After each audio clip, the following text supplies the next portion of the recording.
What's good, YouTube? Welcome back to the channel. It's your boy Trey, and I'm back with some more game for y'all today. In today's video, I will be revealing my top 20 all-time favorite cars. And as a lot of you may know, I'm a JDM guy, but on this list, there will be JDM cars, luxury cars, American muscle, a little bit of everything. Let's get into it. Starting off with number 20 is the 1989 Nissan Skyline R32. This car made number 20 for me because I feel like it truly was the beginning of the Skyline.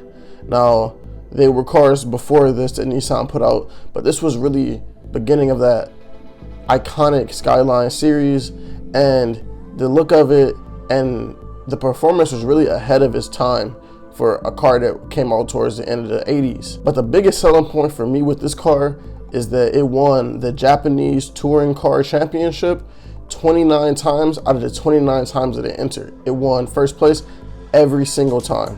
At 19, I have the 2021 Dodge Challenger SRT Hellcat Red Eye. For me, it starts off with the speed and power that this thing has. It starts off with 797 base horsepower. It's sleek, the design is just gorgeous, and I just really like the name Red Eye. Like, for me, that does something for me, and I think that it's a wonderful car. At 18, for me, I have the 2020 Audi R8 V10. Now, I'm not normally big on luxury cars, but to me, I like this car because it's that perfect balance of luxury and sport. This car, you can just go cruising. You know, you can pull up to events with it. If you're more of those luxury kind of people, this might be more your style, but it also has that sport feel of it because it performs so well. I mean, it has a V10 engine. At 17, I have the Shelby GT 500. I really love the power and torque of this car. Like I said, I'm not a huge American Muscle fan. I'm more of a JDM guy, but I do have my love for American Muscle. It was my first love until I fell in love with JDMs. I like the horsepower this thing comes with, the base horsepower with it, and the look of it's just so dominating to me. Like, I think it's one of the best looking muscle cars. Honestly, altogether, one of the best looking cars out there. Next up, we have the 2005 Ford GT. This car for me, it's just pretty simple. It's one of the more modern, well, obviously not now because you have like all like the 2010s and the 2020s versions of it, but a bit more modern version of the original Ford GT, the one that won the Le Mans all those years ago and really made history for Ford, beating out Ferrari. For me, it's just a history and it looks good. I like the ones with the racing stripes. I would say like my favorite one would just be like cherry red with the racing stripes on there. I think I seen one when I visited the Ford Museum over in Detroit, like when I was a kid. And like I said, I used to be into American Muscle before I got into JDMs, and it's just a classic for me. Next up, we have the Porsche Cayman GTE. For me, this is real simple. It has one of the best designs I've seen in a car. I really like the spoiler design that really comes like a bit, maybe you can say exclusive to this car, and it just looks fire. I haven't seen a color or a wrap on this car that I didn't like, and I like the hum of this car, honestly. At 14, we have a 1972 Pontiac Grand Prix. Now for me, this car is so special to me because it's a big part of my childhood. Growing up, my father had one of these. We would go on rides and everything, you know, in the summer on the weekends. I just like the feel like of the interior of the car itself with the leather seats. It's a classic. It's a classic. Not a lot of people are into the classics, but I have a few of them that kind of hold close to my heart, so this is gonna go there. Coming in at number 13 is the McLaren F1. Now, if you want to talk about unique vehicles, this has to be near the top of your list. This thing really stands out to me because a lot of people, and I agree, will say that this is really where supercars really started to take that next leap. This put supercars onto another level, and all kind of companies and makes and models and everything kind of followed suit after this car came out. Now, the McLaren F1, you can tell in the name, was a luxury slash sports car that was kind of built like a F1 car. You have the steering wheel in the middle of the car, and that's something that's very unique. The first time I seen it, I was like so confused. I'm like, whoa. It's usually to the left for like, you know, American vehicles, to the right for like those, you know, European vehicles and Japanese vehicles and stuff. And I seen that, and then like that really stood out to me. So I would say for me, it's cutting edge. It's way ahead of its time for when it came out. So the McLaren F1 goes there for me. Coming in at number 12 for me is the Mercedes AMG G63, aka the G-Wagon. Now, this car isn't something I would race anybody in or anything like that, but for me, like I said, I'm not super into luxury cars, but I always seen this car as kind of like a family car, kind of a, you know, SUV if you just want to be low-key. Well, you're not too low-key in the G-Wagon, but like if you don't want to drive around like a supercar every day, if you got that kind of money, I really love the G-Wagon just because there's so many customization options. There's so many different builds I've seen for it that I really like. I really like wraps more than paints, and there's so many different wraps that I've seen with the G-Wagon that really makes it stand out from these other kind of luxury SUV kind of vehicles, and I really love it.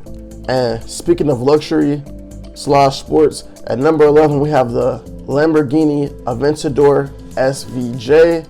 Now, I told you that I'm not super into the luxury, but I don't really see Lamborghinis as luxury. I mainly see it as supercars, because for me, if I buy a Lamborghini, I'm not just driving it to freaking the art museums and going to like these events and stuff like that. I'm putting that thing on a track, and the Lamborghini Aventador SVJ definitely has that performance. Coming in at 770 base horsepower and 2.0 seconds going 0 to 60.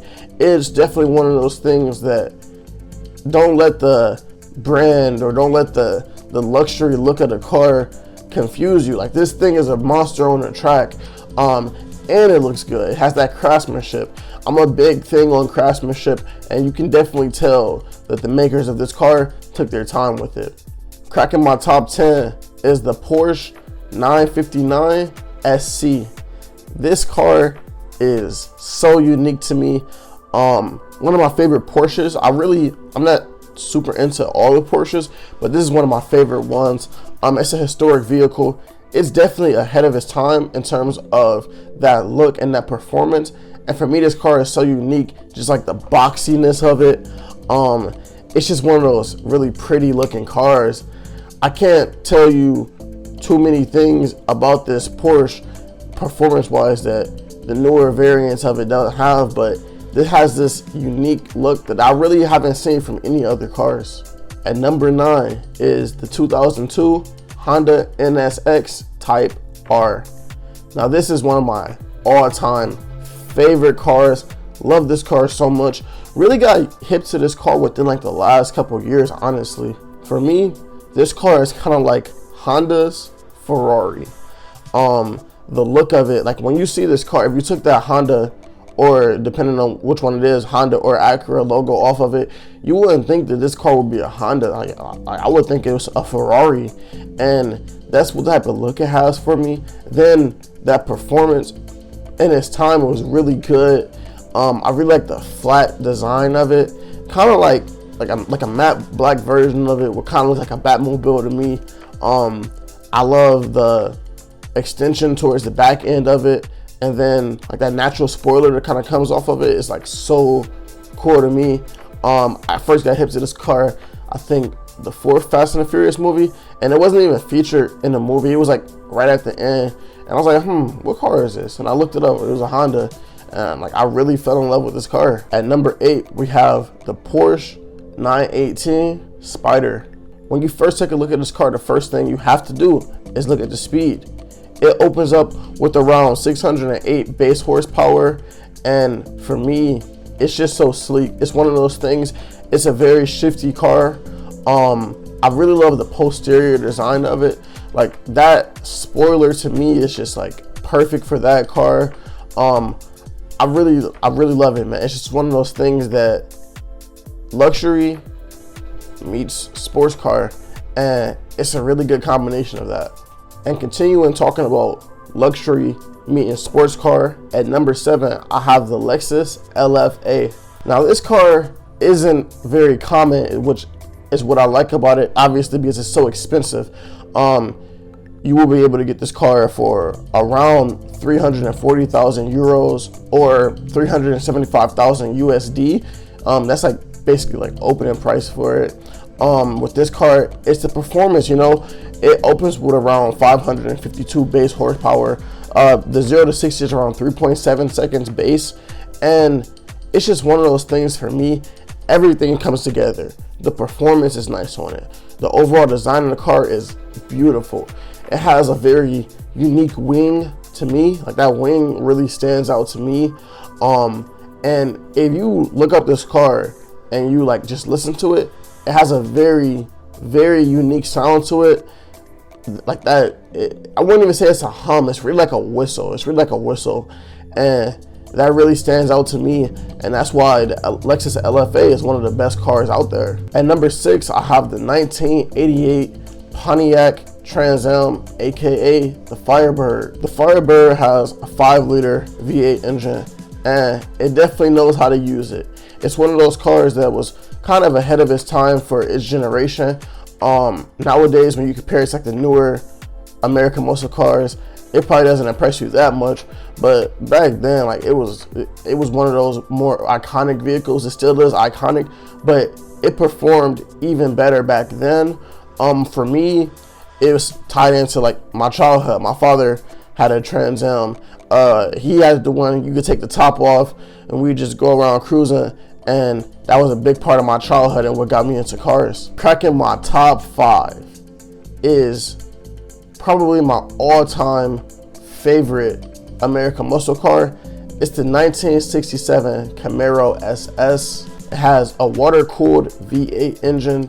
The performance was another one of those vehicles that was very, very great for its time. It opened for around 295 base horsepower. I know nowadays a lot of people aren't very impressed with that, but keep in mind this was 1967. Honestly, it's just a cool car. I can't really say much besides that. It's just one of those things that, like, no matter what time period you see this car in, 60s, 70s, 80s, 90s, even the 2020s, you see this car and it's gonna turn some heads. Coming in at number 4 is the Koenigsegg Agera R. Now, I kind of rushed through the first 15 or so cars so I can really get into the specifics of my top 5 cars.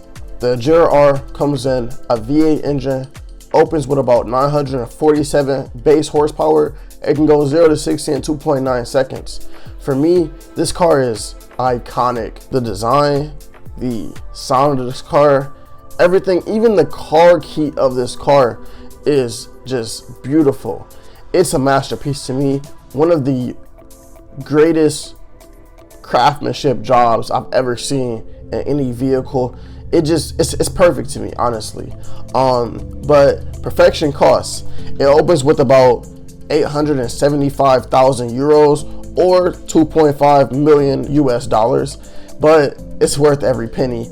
I can't really name too many cars from a design standpoint and performance that's better than this car. At number 3 is a Nissan Skyline R34. The R34 Skyline was an absolute beast for its time.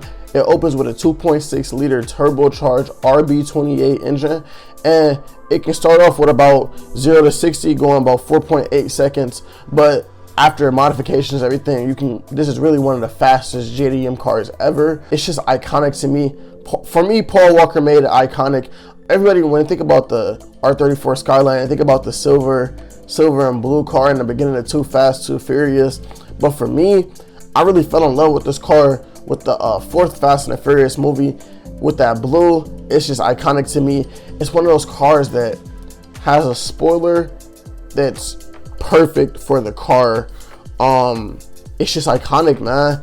There's so many fans of the Skyline, the Supra, and it's like, to me, like the Skyline and the Supra debate is kind of like Thornton versus LeBron, I should say. They're both great, but they just both special in their own ways, and the Skyline is just amazing work of art. And number 2 is the 2020 Nissan GTR Nismo.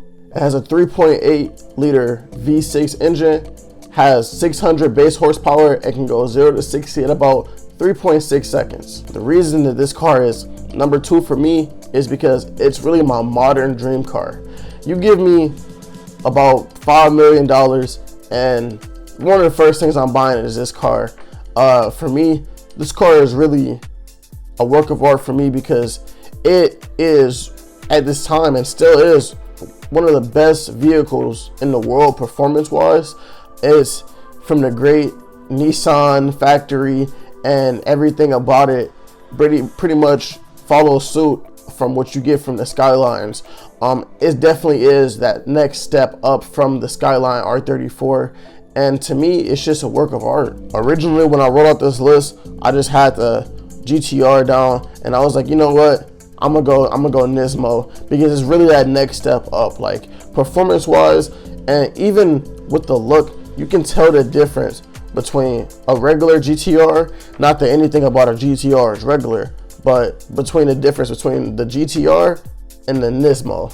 And finally, at number 1 is the 1997 Toyota Supra. It comes with a 2JZ twin turbo engine, has about 320 base horsepower, and can go 0 to 60 in about 4.9 seconds. But the performance isn't what does it for this car for me. It's just historic. This is the car that got me into JDMs. This is the car that really got me into cars, because I liked cars before, but this made me love cars. Obviously, Paul Walker made this car iconic with the original Fast and the Furious, and it's the nostalgia of it. It's like when I see this car, I think about my childhood, and it just makes me happy. I was fortunate enough to be able to see one of these cars in real life, and it really just solidified my love for cars and really motivates me every time I see it. Obviously, in today's market, these cars are very expensive. The original price of this car was around $40,000, but in today's market, since they don't make them anymore, and you know, they are a lot more popular, and the need for it and the demand and everything is very expensive. In today's market, you're looking at spending around $124,000 for one of these cars. Not to mention that if you have to get one from Japan, you got to pay for export, import, and it's just one of those things, but it's worth it, honestly. This is one of the best cars ever, and it's my favorite car of all time, and it's the reason why I'm here making car videos for you today. I hope you liked today's video. Comment what you thought. Comment some of your favorite cars. Tell me what you disagree with. Tell me what you agree with. Like, comment, and subscribe. And until next time, remember, always get 1% better every single day. Peace.